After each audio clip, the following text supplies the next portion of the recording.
Welcome back. 17 News is your local election headquarters, and our election coverage continues this evening as polls are set to open in a little more than 13 hours from now. And while we're in the home stretch, you may still be trying to make heads or tails out of campaign advertising coming your way via U.S. mail, TV, newspapers, or social media. Here now with some enlightenment is 17's Robert Price.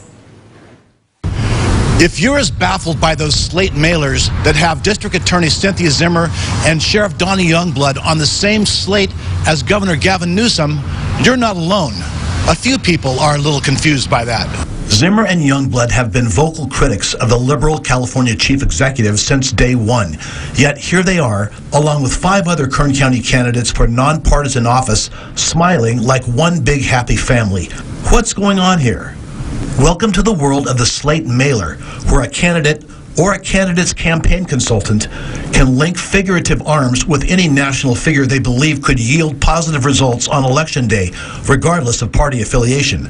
In this case, Kathy Abernathy of Western Pacific Research, the firm that helped boost Kevin McCarthy to power, purchased a local version of the mailer from an outfit called Democratic Voters' Choice. Featured along with Youngblood and Zimmer, both conservative and both running unopposed, are 5 Abernathy clients. 3rd District Supervisor candidate Jeff Flores, Assessor candidate Todd Reeves, County Clerk candidate Mark McKenzie, and Superior Court Judge candidates Michael Caves and Mark Smith. Youngblood and Zimmer didn't seem pleased with the association when 17 News asked them about it last week. The sheriff said he didn't pay, approve, or know about it. "I'm offended," he said in a text message. The DA said she didn't know or approve either. 17 News asked Reeves, McKenzie, and Flores for comment. Flores responded, "My campaign buys as many Slate mailers as we can afford for voter contact. It is fundamental that I communicate with all groups." Reeves said much the same thing. Slates like this allow him to share his message with Democrats. But in a pair of Facebook posts, Bakersfield attorney Joel Andreessen said the slates are misleading because they can cause voters to think the local candidates are in some way supported by the governor and others pictured on the mailer. He indicated he intended to file a complaint with the Attorney General's office. Kathy Abernathy of Western Pacific Research said the mailer sends no misleading messages. "Critics are faking outrage," she said in a statement, "because this mailer and others have gone out to Kern County voters for decades. There's a lot for voters to sort out in this election, and not just in the mail.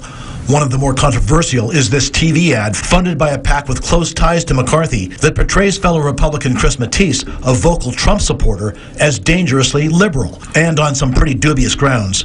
The ad claims Matisse, who is challenging Republican incumbent David Valadao in the 20th Congressional District, voted years ago as a Fresno City councilman to deny funding to a gang intervention group.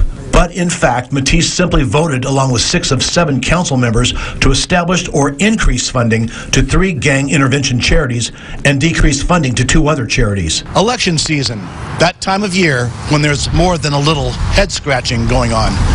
In downtown Bakersfield, Robert Price, 17 News.